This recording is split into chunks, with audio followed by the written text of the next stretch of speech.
अपनी दही किसी को खट्टी नहीं लगती, लगती भी है तो आदमी कहता नहीं है। सवाल यह है कि वो कौन कौन हो सकता है जो कहता नहीं है। क्या 140 करोड़ की आबादी वाले देश के प्रधानमंत्री भी अपनी दही को खट्टा कहने से डरते हैं, या फिर दही जमाने की प्रक्रिया में हो रही गलती को सुधारने से डरते हैं, उस पर चर्चा करने से डरते हैं? आप प्रधानमंत्री की जबान से अक्सर युवाओं की बातें सुनते होंगे। बातों पर गौर किया जाए तो ऐसा लगता है कि दुनिया में आज तक ऐसा कोई नेता नहीं हुआ जो युवाओं पर इस कदर फोकस करता हो। लेकिन बात और हालात में जमीन आसमान का फर्क है। आज से 10 साल पहले उनकी बातें बड़ी अच्छी लगती थीं, मगर आज 10 साल के करीब सत्ता संभाले होने वाला है। अब उन्हीं बातों का दोहराव बड़े सवाल खड़े करता है। यदि आप युवा हैं तो इस वीडियो को अंत तक देखिएगा, नहीं भी है तो देश के इन हालात को समझने के लिए इसे अंत तक देखना बेहद जरूरी है। और यदि मध्य प्रदेश से हैं तब तो टकटकी लगा कर देखिए, क्योंकि आज हम आपको जो कहानी बताने जा रहे हैं इसका संबंध मध्य प्रदेश राज्य के उन लाखों युवाओं से है जो दिन रात सिर्फ इस आस में मेहनत करते हैं कि सरकार वैकेंसियां लाएगी, उनका चयन होगा,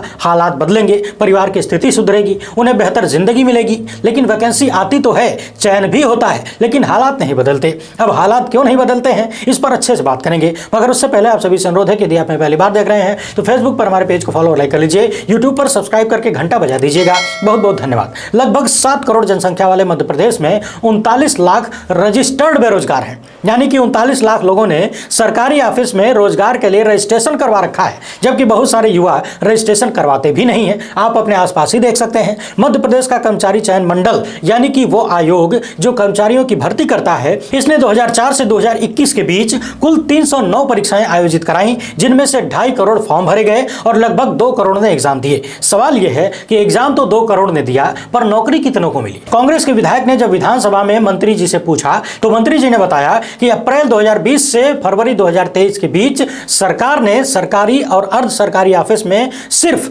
21 लोगों को नौकरी दी है। जी हां, एक बार फिर से सुन लीजिए, अप्रैल 2020 से फरवरी 2023 के बीच सरकार ने सरकारी और अर्ध सरकारी ऑफिस में केवल और केवल 21 लोगों को नौकरी दी। अब मध्य प्रदेश में सरकारी चयन प्रक्रिया की एक कहानी सुन लीजिए, यह बड़ी मजेदार है। भास्कर ने मध्य प्रदेश में चयन प्रक्रिया के बारे में एक पड़ताल की है। मध्य प्रदेश में कितने जिले हैं यह सवाल पूछा गया। मध्य प्रदेश पटवारी परीक्षा की टॉपर, यानी परीक्षा में तीसरे स्थान पर आई पूनम राजावत से। और एक टॉपर से जब पूछा गया कि मध्य प्रदेश में कितने जिले हैं तो यह सवाल सुनते ही वो हांफने लगती हैं। उनकी आवाज बार बार गले में फंसती है, लेकिन आवाज बाहर नहीं निकलती। जब इसका वीडियो वायरल हो गया तो मध्य प्रदेश सरकार ने भर्ती प्रक्रिया को ही रोक दिया। आपको यह भी बता दें कि इस परीक्षा में 7 टॉपर एक ही कॉलेज से थे। कॉलेज किसका था यह भी बताएंगे, बड़ी दिलचस्प कहानी है, आगे उस पर चर्चा होगी। अभी बात कर लेते हैं अभिषेक यादव की। अभिषेक यादव ने भी यह परीक्षा दी थी और उनका भी चयन हो गया था। अभिषेक यादव मध्य प्रदेश के मुख्यमंत्री शिवराज सिंह चौहान के विधानसभा से ही आते हैं, एक सामान्य किसान परिवार से ताल्लुक रखते हैं। अभिषेक भोपाल में 10 बाई 10 के कमरे में अपने 5 मित्रों के साथ पिछले 5 सालों से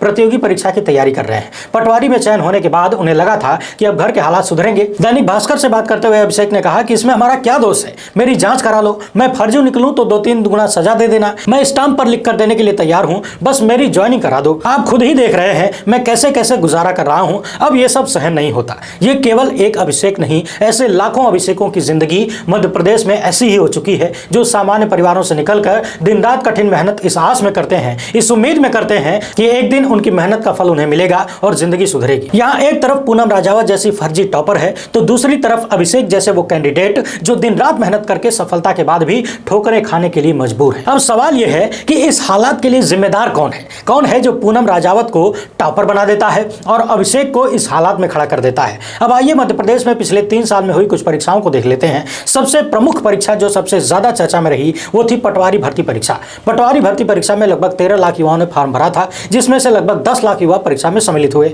इस परीक्षा में लगभग 9000 पद थे।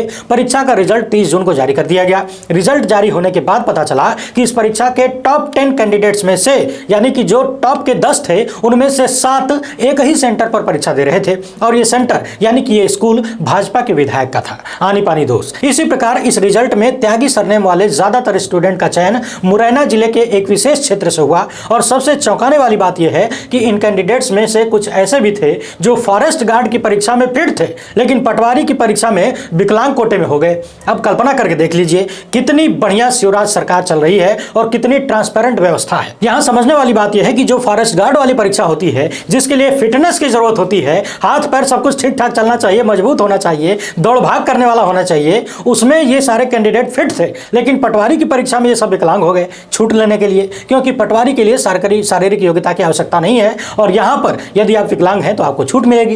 हालांकि मध्य प्रदेश सरकार ने रिजल्ट को रोकते हुए इसकी जांच जस्टिस राजेंद्र कुमार वर्मा को सौंप दिया तथा उन्हें 31 अगस्त 2023 तक जांच करने के लिए कहा गया था। जांच की रिपोर्ट देने के लिए कही गई थी, लेकिन अभी तक जांच का कोई नतीजा सामने नहीं आया है। इसी प्रकार 2023 में ही कांस्टेबल भर्ती परीक्षा हुई थी। इस परीक्षा में बालाघाट के सरदार पटेल यूनिवर्सिटी के एग्जाम सेंटर पर परीक्षा कराने वाली संस्था का ही एक एम्प्लॉय नकल कराने वाला सॉफ्टवेयर इंस्टॉल करते हुए पकड़ा गया। यानी कि जिस कंपनी को यह परीक्षा कराने की जिम्मेदारी दी गई थी उसी कंपनी का आदमी नकल करवा रहा था। नकल करवाने वाला उपकरण कंप्यूटर में लगा रहा था, यानी इंस्टॉल कर रहा था। चौंकाने वाली बात यह भी है कि इस परीक्षा को कराने वाली संस्था पहले से ही इनएलिजिबल घोषित थी, यानी वो परीक्षा कराने के लायक नहीं थी। अब सवाल यह है कि वो संस्था जो कि परीक्षा कराने के लिए अयोग्य घोषित हो चुकी है, उसको परीक्षा कराने की जिम्मेदारी किसने दी? इसी प्रकार 2022 में टीईटी यानी टीचर एलिजिबिलिटी टेस्ट की परीक्षा कराई जाती है। इस परीक्षा में भी पेपर लीक हुआ, यानी पेपर आउट हो गया और वो पेपर सागर के जिस कॉलेज से आउट हुआ वो कॉलेज मध्य प्रदेश के परिवहन मंत्री गोविंद सिंह राजपूत का है।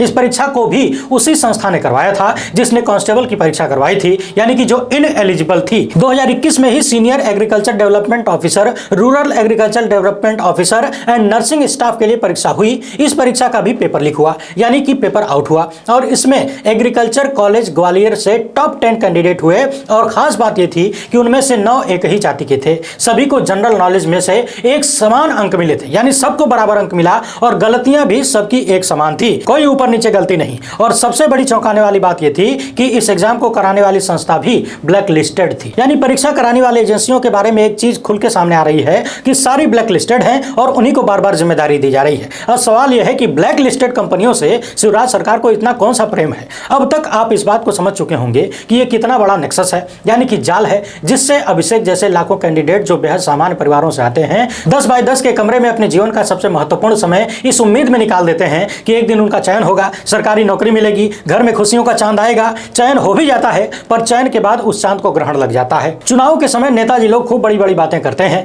प्रधानमंत्री विपक्षी राज्यों में परीक्षाओं के भ्रष्टाचार पर बड़ी बड़ी बात कहते हैं, परीक्षार्थियों के साथ होने वाले अन्याय पर सवाल उठाते हैं। अभी हाल ही में राजस्थान में उन्होंने कहा था कि यहाँ युवाओं के साथ क्या हो रहा है, बहुत नाइंसाफी हो रही है। राजस्थान की सरकार युवाओं के भविष्य को बर्बाद कर रही है। यहाँ का युवा अपने भविष्य की तलाश कर रहा है लेकिन उसे कुछ नहीं मिल रहा है। राजस्थान में पेपर लीक उद्योग की तरह स्थापित हो रहा है। यहाँ के युवाओं में बहुत क्षमता है लेकिन सरकार इनके लिए कुछ कर ही नहीं रही है। इसी प्रकार असम के मुख्यमंत्री तो परीक्षाओं में गड़बड़ी करने वालों को फांसी पर लटकाने की बात करते हैं और यहाँ तक कहते हैं कि फांसी नहीं देने आता है तो हमको बुला लो, हम बता देंगे कैसे फांसी देते हैं। लेकिन सवाल यह है कि क्या असम के मुख्यमंत्री को यह पता नहीं है कि पिछले 18 सालों से मध्य प्रदेश में उन्हीं की पार्टी की सरकार है। मध्य प्रदेश में परीक्षाओं में कितने बड़े बड़े घोटाले हुए। मध्य प्रदेश का व्यापम घोटाला तो आपको याद ही होगा। इस घोटाले ने न जाने कितने लोगों की जान भी ले ली। स्थिति यहां तक बनी कि सरकार को मध्य प्रदेश में परीक्षा कराने वाली संस्था का नाम व्यापम से बदलकर कुछ और रखना पड़ा, क्योंकि व्यापम का मतलब ही लोगों के मन में घोटाला हो चुका था। घोटाला मतलब व्यापम, व्यापम मतलब घोटाला। आपको याद होगा कुछ दिन पहले ही कांग्रेस ने मध्य प्रदेश के मुख्यमंत्री शिवराज सिंह चौहान के बारे में कहा था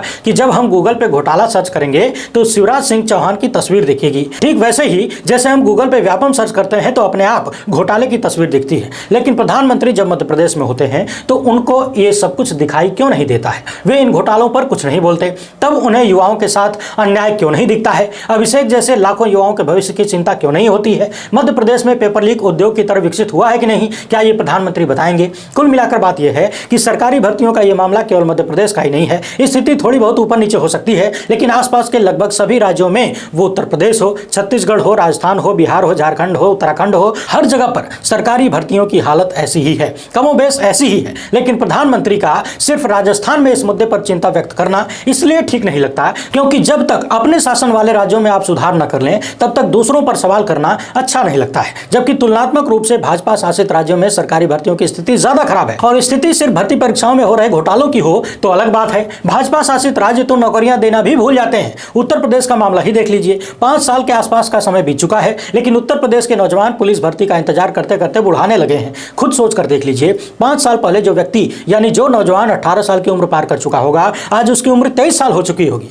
अब यदि भर्ती आए भी तो वो उसमें हिस्सा नहीं ले पाएगा। यानी उत्तर प्रदेश का एक नौजवान जो योगी सरकार में 18 साल की उम्र प्राप्त करता है, वो बिना कोई पुलिस भर्ती परीक्षा दिए ही ओवर एज हो गया। उसका क्या दोष है इसमें? इसी तरीके से आप लगातार देख रहे हैं कि 69,000 शिक्षक भर्ती से जुड़े हुए तमाम अभ्यर्थी लखनऊ में पिछले कई महीनों से धरना दे रहे हैं। उनकी परीक्षाओं में गलत प्रश्न पत्र तैयार किया गया। बेचारे अभ्यर्थी सालों तक कोर्ट के दरवाजों के चक्कर लगाते रहे। सुप्रीम कोर्ट में उनके पक्ष में फैसला भी आया, लेकिन सरकार के अधिकारी सुनने को तैयार ही नहीं है। सब के सब कान में कड़वा तेल डालकर सो गए हैं। लाखों की संख्या में शिक्षक भर्ती का इंतजार कर रहे नए अभ्यर्थियों की बात तो छोड़ दीजिए, लेकिन हाँ, सरकार हर साल पेट की परीक्षा टाइम पर करवा लेती है। शायद इसलिए क्योंकि पेट की परीक्षा एक बिजनेस मॉडल के रूप में भारतीय जनता पार्टी की सरकारों के लिए उभरा है। पेट की परीक्षा में लाखों की संख्या में अभ्यर्थी बैठते हैं और एक साल के दरमियान ये सरकार कितनों को नौकरी दे पाती है, जरा इसका रिकॉर्ड निकाल कर देख लीजिए, सारी हकीकत सामने आ जाएगी। चलिए, आप रिकॉर्ड नहीं निकाल पाएंगे तो बहुत जल्द हम किसी वीडियो में खुद ही आपको पूरा ब्यौरा दिखाएंगे कि पिछले कितने सालों में उत्तर प्रदेश की सरकार ने पेट की परीक्षा के माध्यम से कितना पैसा कमाया और कितने लोगों को नौकरी मिली। पिछले कुछ सालों का बीजेपी सरकारों का रिकॉर्ड यदि देख लिया जाए,